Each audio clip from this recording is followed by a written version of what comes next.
Okay, I got my cap back on, and I've sanded my gel coat. That was just to kind of fill the pinholes that I was talking about in my previous videos. So the cap fit back pretty good. I did have to use a ratchet strap, and I just went from the trailer down there around this cap, and I ended up having to place a block right here to kind of pull this in. You know, it might have deformed after I cut it off just from sitting in the hot sun or something, or, you know, for whatever reason it didn't go back just perfect. But I stressed it back in a spot place and went ahead and glassed it back on, and now I've just got to sand this. You know, it's pretty straight. I may not even have to use much fairing compound, if any. I've got 2 layers of 1708, 3 layers of chop strand mat, and 1 layer of finishing cloth. And here I beveled this and ground it out. You can see here I've still got to trim the excess off and sand this, but overall it came out pretty good.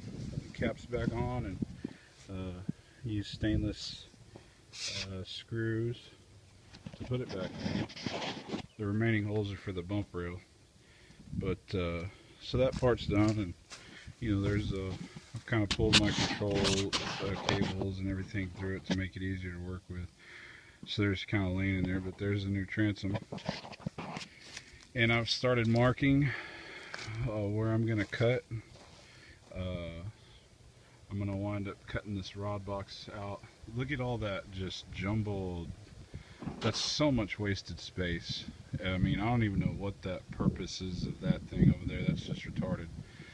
So I'm going to cut that out, make this a smooth flat line all the way down. I'm going to put some right through this area. There's going to be some gunwale rod storage, and it should open up the floor and really give me a lot more interior space instead of such waste, you know.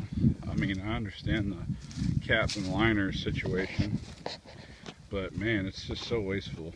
And I'm going to get rid of this and make one nice cooler there. Take this console out and whatnot. So this floor looks like they just used a 1/2 inch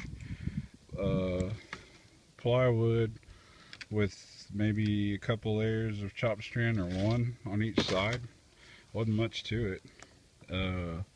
But when they put the new carpet in here, they screwed like all through it, which just created all these unsealed penetration points and just rotted this floor completely out.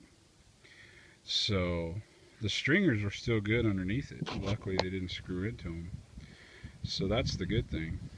But anyways, I'm going to start cutting this out and try to get all this pulled out so I can start flat decking this and really hopefully make some more room. So you see how cluttered this is. We'll get an after video once it's all cut out and kind of show how much more room there's going to be. So that's it for now.